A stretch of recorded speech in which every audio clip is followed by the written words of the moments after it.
So I've seen a lot of creators criticize red-pilled self-help gurus, scammers who actually destroy young men. But I haven't seen that many creators actually talk about female self-help gurus and how they ruin young women. So I found this video, The Ugly Truth About Female Self-Help Gurus, and I found some stuff interesting about this video, so let's check it out. Some of your favorite self-help influencers are not helping you heal. They're keeping you stuck.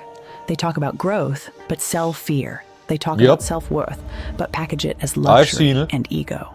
And while the message sounds empowering on the surface, the deeper you listen, the more something feels off. Today, we're breaking down the uncomfortable truth about female self-help gurus, why we follow them, what they're really selling, and how some of their advice might be doing more harm than good. It's probably some artificial bullshit, like how self-help gurus for men are actually selling just work out, get the money, and clap as many of them as possible, ride as many women as possible, which is very artificial, which is, yeah, money and looks is nice, but it's not the end-all be-all. The first problem with these gurus should be the most obvious, but unfortunately, it's the most overlooked. They are worshipped for their faces, not because they say something we don't already know. Let's just be honest for a second. A lot of these female empowerment creators are popular mainly because they're gorgeous. They have perfect skin, symmetrical faces, soft voices, shiny hair. It's like watching a Disney princess give you life advice. But what would happen if they didn't look like that? If a regular-looking woman with not much genetic luck, no makeup, no Botox, fillers, or surgeries, said the exact same words, do you really think people would repost her videos with motivational music in the background? No way. People might even laugh at her and call her delusional. So it's the same for men, but for men, if you don't look like this jacked, nice-looking, crazy-ass dude, and if you don't like show that you're rich, you've got so many of these women, and don't portray this like denial of how society is and how society should be, and how women shouldn't have all these rights, and how men should be worshipped way more than they are. Like, you know, you have to have this kind of a look of the money and the physical, like built-up muscles, and also this crazy red pill retarded persona. My point is about how shallow our society is. People don't click on these videos just to get advice. They click because they see an extremely beautiful person talking. But when we start confusing beauty with wisdom, we lose the point. And that thought leads us to the next point, which is even deeper. Beauty. I'm joking. Everybody that actually watches me regularly, thank you guys so much. I'm actually very happy of the audience that I've built so far. Has become the measure of a woman's worth. There was this recent trend online after a certain famous self-help queen got cheated on. And yes, I'm talking about thewizardliz. People kept saying, if she got cheated on, nobody is safe. At first it sounded like sympathy, but if you really listen, there's something darker hiding underneath. I'm convinced that all men cheat at this point. I'm seeing so many girls online right now saying that if this happens to Liz of all people, then we're all cooked, which is very valid because she's probably one of the most isn't the red pill of women, I don't know what is. What people are basically saying is, if she, the most attractive, famous, and successful version of a woman, still got disrespected, then the rest of us have no shot. Number one, not every single man finds her as the most attractive. And secondly, these red pill women put all these same categories of successful, you know, rich, attractive, and this kind of persona of whatever she was. That's not really what men actually find attractive, okay? Yeah, obviously, physical attractiveness is very up there, especially for younger men. But if you think she got cheated on because she wasn't attractive enough, and now every single woman out there is gonna be cheated on because they're way less attractive than her, then hey, you've got way more problems. You should go off of the internet and you need therapy, my guy or my woman, because god damn, that's some heavy, crazy brainwashing going on. Society is implying that if someone conventionally beautiful and idolized can be betrayed, then women who don't meet those standards are what? Disposable? Unworthy of loyalty? This mindset is dangerous, because it ties loyalty and basic respect to how close someone looks to an Instagram filter. The truth is that even if you are the most beautiful and successful woman in the whole universe, that alone doesn't make you any less likely to get cheated on. Yep, as far as the statistics that I've seen, that it's more likely for a more attractive man and a more attractive woman to be cheated on because they have more partners. And if you just go by those numbers and those statistics, yeah, it makes sense. Having more partners and way more people are actually physically attracted to you. They're not attracted to you because they want to be in long-term relationships with you. They just want to clap your ass or get clapped by you. That's it. Uglier people don't usually get that much cheated on. There's something even more toxic that runs through a lot of modern female self-help content. Okay. And that is that they give superficial dating advice. Oh, it's something I've noticed in a lot of the most followed voices in modern Same femininity. with male super. Women like Shira7, Same with MJ male the red Garden pillars. Fairy, even wizardliz. They're not the same, but they often preach different versions of the same core message. Stuff like, never settle for less luxury than you deserve. Men can't be trusted. Take what you can. Give as little as possible.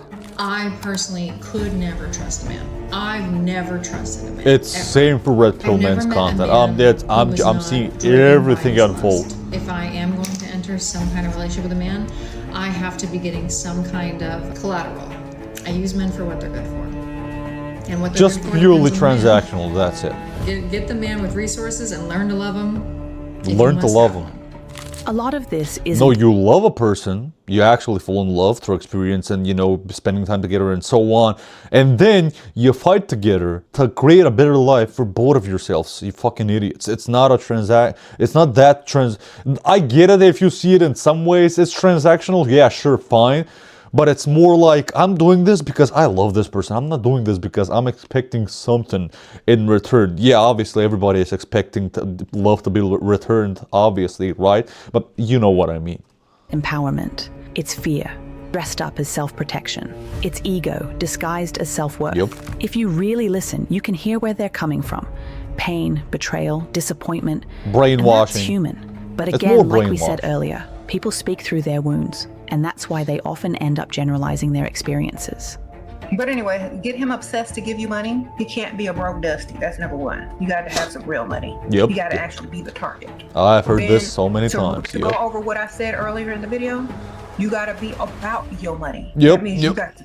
And even if I was a 10 out of 10 looking guy and a rich guy and I saw a woman talk like this, even if she was the craziest, most attractive woman, if she's that attractive, maybe I'll just do some short-term fun stuff with her. But long-term, actually marrying her or being in a relationship with her and shit, I'm sorry, I can't. This is way too of a combative and problematic personality. If this is how she talks and thinks in everyday freaking life, she's gonna be a nuisance in my everyday life, being my wife or a fucking girlfriend. Think about it. Yep, if you take it's all this about mindset money. on and start seeing men as tools to be used, who do you think you're going to attract? Only a man with a broken sense of self. Yep. If you treat men like tools, don't be surprised when all you end up with are Yep. tools. Not a grounded man, not someone emotionally secure, not someone who's present and able to meet you where you are. Yep. Just someone who's playing the same game back. Because not all men are the same. There are real masculine men out there. Men who What can the fuck control is that their video? lust, who value emotional depth. Those are some of and those want stupid connection. pranks. But if you're only chasing They're so money, fucking boring and you'll annoying. never I attract just them. block those Because that kind of man accounts. isn't looking for someone who's playing the same shallow game. And truthfully, your dating pool becomes extremely limited if your only filter is rich, handsome, and single. I've said that so many times, like if your filter is above this height, above this money threshold yearly and so on, basically women that are, or men, but in this case women, right? Women that are like 4 out of 10s brainwashed by modern feminists and people online like this saying that they can manifest everything and they deserve everything because all women are fucking great and amazing. Well then, you're thinking that you can get a top 0.5 or 1% man based on all these factors of looks and money. Really? So if you have them and everybody else from your friends says they deserve them, you know what that means? 1,000 women are gonna share the same man. If you're happy with that, just fucking do it. Sure, fine. I don't want to be around those kinds of women. I heard that you don't know how to get spoiled by a man. And I heard that some of you, and honestly, my heart breaks every time I think about this, are paying for a man. Please don't let social media trick you into thinking Why that not also critique men who are actually paying for women as well online? I critique them all the fucking time. Paying for women's attention, paying for OnlyFans and shit. It's the same. love equals luxury. that being chosen means being spoiled, because the truth is that kind of lifestyle, the gifts, the spoiling, the princess treatment, is only available to about 1% of men. And even fewer of them are emotionally mature, single, and genuinely giving. It's like now, don't get me 0.3% wrong, of men. I do believe a man should lead, protect, and provide what he can. Yep. But here's the difference. Agreed. Real love isn't just about what he gives you when everything's perfect. It's about how you show up when things fall apart. So ask yourself honestly, if he lost everything tomorrow, would you still be there? Would you support him the way you expect? She's basically saying, or like what I said, a relationship is 100. You give 100% of yourself, and he gives 100% of himself. It's not he's gonna do everything for me because all of this and all of the modern feminism. Wasn't modern feminism also part of that? You can work, you can provide, you can do everything he can do. Then why the fuck is, since now all of a sudden empowerment for you to not do shit, just spend his money on you being beautiful and that's it, and he's gonna do everything else? That's how is that actually modern feminism? Him to support you? Would you hold it down? Well, not modern, traditional feminism. Until he's back on his feet? Because that's the line between love and luxury. These influencers teach you to not hold yourself accountable. I don't need to bring anything else than my That's what I said in the beginning. personality, who I am, and my beauty. Zero self-criticism. That's good enough for the guy. While this sounds empowering at face value, don't be fooled. It's not just about what a man does for you. It's also about what you bring into the relationship. Because it's one thing to have standards and another to be entitled without self-awareness. If you want a provider and generous man, that's great. I want that myself too. But make sure you're also adding value to his life in some way. You can't expect princess treatment if you behave like a peasant. For example, you can't expect loyalty if you're still entertaining DMs on Instagram from random guys. You can't ask for emotional maturity if you shut down when things get uncomfortable. You can't want a man to give you everything when you don't even treat him with basic respect. Like, how do you expect someone to appreciate you when you don't appreciate anything yourself? A healthy relationship isn't a one-way street. And love is not just about what you're getting. It's about what you're willing to build and show up for too. Bringing only your looks and personality into a relationship isn't enough. First, because looks fade, and honestly, any pretty girl can bring looks. Second, personality alone won't cut it either. You've got to show respect, loyalty, and put in the effort. Well, that is part of the personality, don't settle I guess. for crumbs, but don't chase empty ideals either. Don't fall into the trap of having a checklist for others without holding yourself accountable. Basically, everything that I said, they have zero self-criticism. They think they deserve everything. They think men should be the holy god of giving, if they giving you everything, but you're gonna be the holier god or holiest goddess of just receiving and never giving, and just, you know, being the great looking person you are, and you are always right, you're never the problem. But there's an even bigger problem with a lot of these female self-help gurus. And that is that they subtly train you to see men as the enemy. If you would like to date me, I need collateral. I need to look back on our relationship together and feel like I got something out of it for when and if you betray me and waste my time.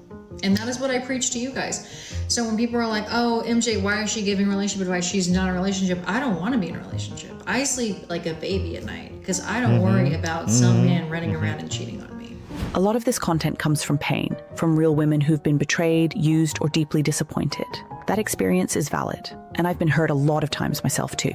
But the problem is that instead of healing from it, they build an identity around it. They start to dangerously generalize their experiences. They start feeding you the idea that all men are the same, that loyalty is impossible, that vulnerability is dangerous. But again, if she was that happy and that successful and she is very proud of the life she's built, she wouldn't be online saying that over and over and over again. She is not honest. She is hiding something, some insecurity, some trauma, some whatever the fuck it is, and they are generalizing, as the video says. They want to prove something. They want to sell something to the audience. And as I said many times, it's not that different to what the men red pillars say. Men red pillars say you have to do all of these.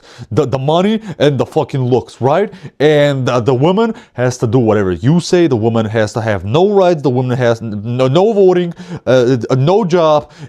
Everything you say, she has to do. It doesn't matter how she feels, because her feelings are invalid. Why? Because she is emotional and you're logical and all this shit. So yeah, that's about it. I didn't react to the full video because the video is in the description. If you want to watch the full video, you can watch it. Tell me what you think, and take care.